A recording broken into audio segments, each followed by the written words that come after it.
दोस्तों, हमारा ब्रह्मांड बहुत ही ज्यादा विशाल है। वैज्ञानिक बताते हैं कि इसका ज्यादातर हिस्सा पूरी तरह से खाली है और बहुत कम हिस्से में ही तारों और आकाशगंगाओं जैसे ऑब्जेक्ट्स मौजूद है। हमारा ब्रह्मांड अलग अलग तरह के मैटर से मिलकर बना हुआ है। जिस मैटर को हम इंसान देख सकते हैं और उसके साथ इंटरेक्ट कर सकते हैं, वह ब्रह्मांड का सिर्फ 4% हिस्सा ही बनाता है। ये सुनने में भले ही हैरान कर देने वाला लगे, लेकिन यही ब्रह्मांड की डरावनी सच्चाई है। इस 4% के अलावा बचे हुए 96% में क्या हो रहा है, उसके बारे में वैज्ञानिक अभी भी कुछ नहीं जानते हैं। अगर आप इस डरावने अंतरिक्ष में 110 किलोमीटर प्रति घंटा की रफ्तार से चांद तक जाने की कोशिश करेंगे तो आपको वहां तक पहुंचने में 5 महीनों का समय लग जाएगा। इस रफ्तार पर सिर्फ अपनी ही पृथ्वी का एक चक्कर कंप्लीट करने में आपको 15 दिनों का समय लगेगा।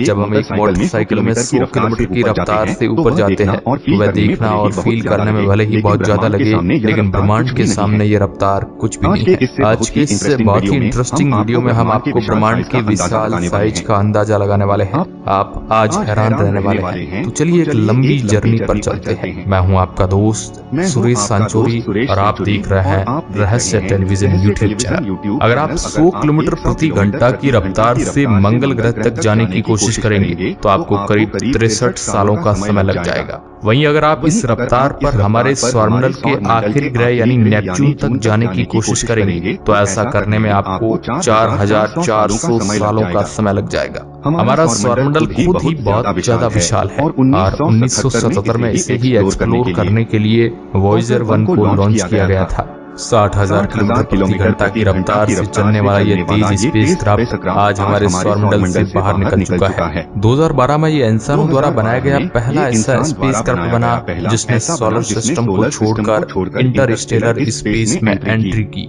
यानी 60,000 किलोमीटर प्रति घंटा की रफ्तार से 35 सालों तक चलने के बाद ये स्पेसक्राफ्ट अपने हमारे सौरमंडल की बाउंड्री को पार कर पाया। इससे आप अंदाजा लगा सकते हैं कि ब्रह्मांड सच में कितना ज्यादा विशाल है।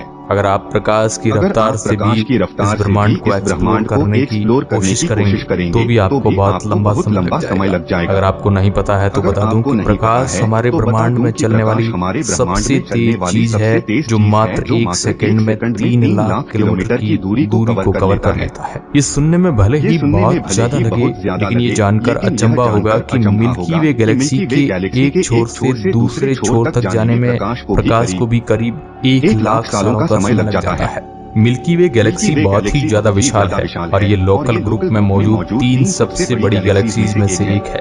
लोकल ग्रुप आकाश गंगाओं का एक समूह है जो आपस में डार्क मैटर और ग्रेविटेशनल फोर्स से बंधी हुई है। इस ग्रुप की सबसे बड़ी गैलेक्सी का नाम है एंड्रोमेडा गैलेक्सी, जो हमारी मिल्की वे गैलेक्सी की ओर ही बढ़ रही है। वैज्ञानिक बताते हैं कि आज से करीब 4.5 अरब साल बाद ये दोनों आकाशगंगाएं आपस में टकरा जाएगी और एक बहुत ही विशाल आकाशगंगा का निर्माण होगा जिसका नाम होगा मिल्कोमेड्रा।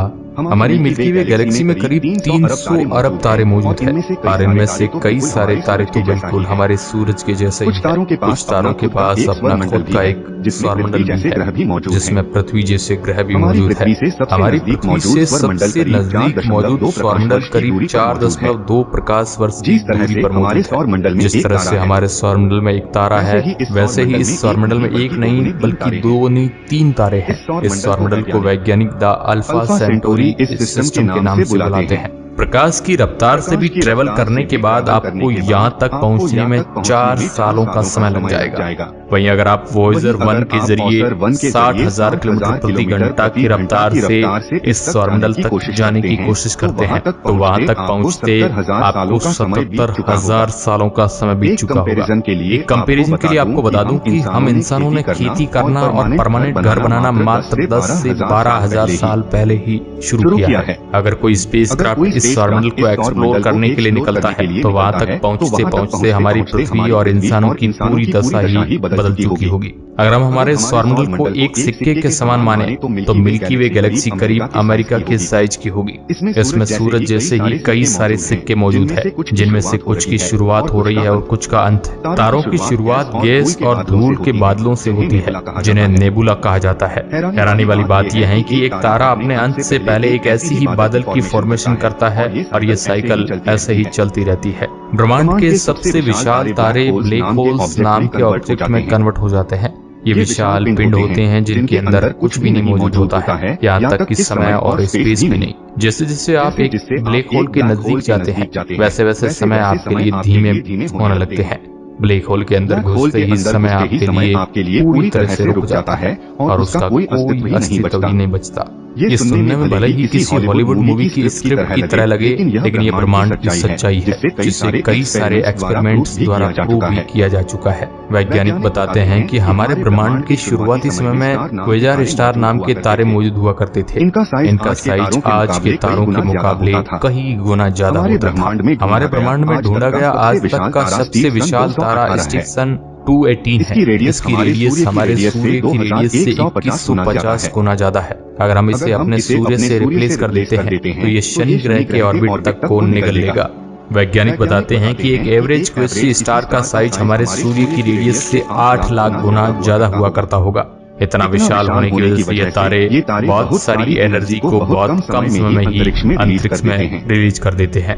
यही कारण है कि जहां सूर्य जैसे तारे करीब 10 बिलियन साल तक जिंदा रह पाते हैं, वही एक क्विजी स्टार मात्र 70 लाख सालों में ही खत्म हो जाता है।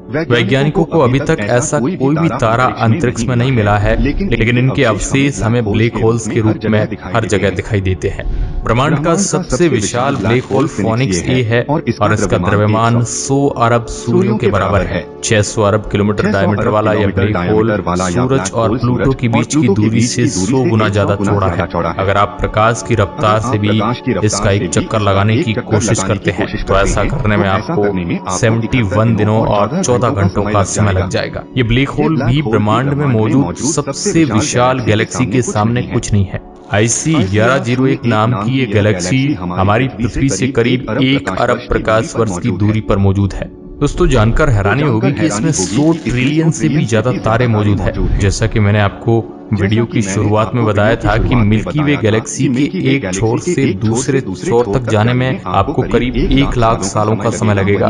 वहीं IC 1101 के साथ ऐसा करने में आपको 40 लाख सालों का समय लगेगा।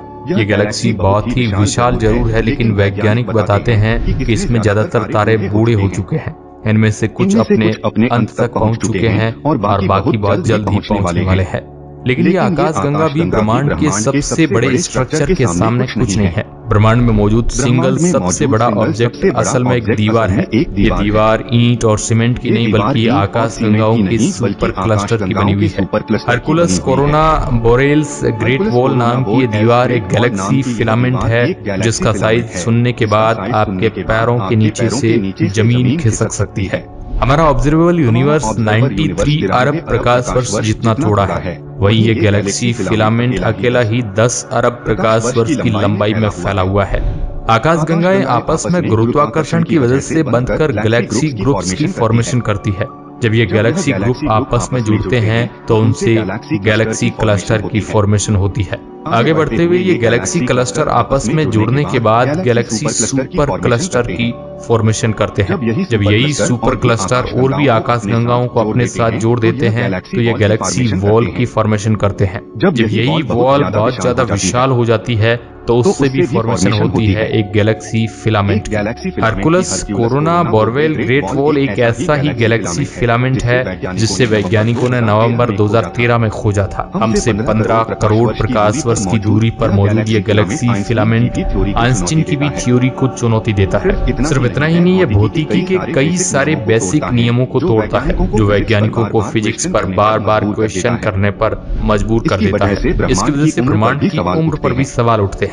ये स्ट्रक्चर 10 अरब प्रकाश वर्ष में फैला हुआ है और हमारे ब्रह्मांड की उम्र 13.8 अरब साल है। इसका मतलब यह है कि ब्रह्मांड के शुरू होने के मात्र 3.8 अरब साल बाद ही इस स्ट्रक्चर की फॉर्मेशन कंप्लीट हो गई थी।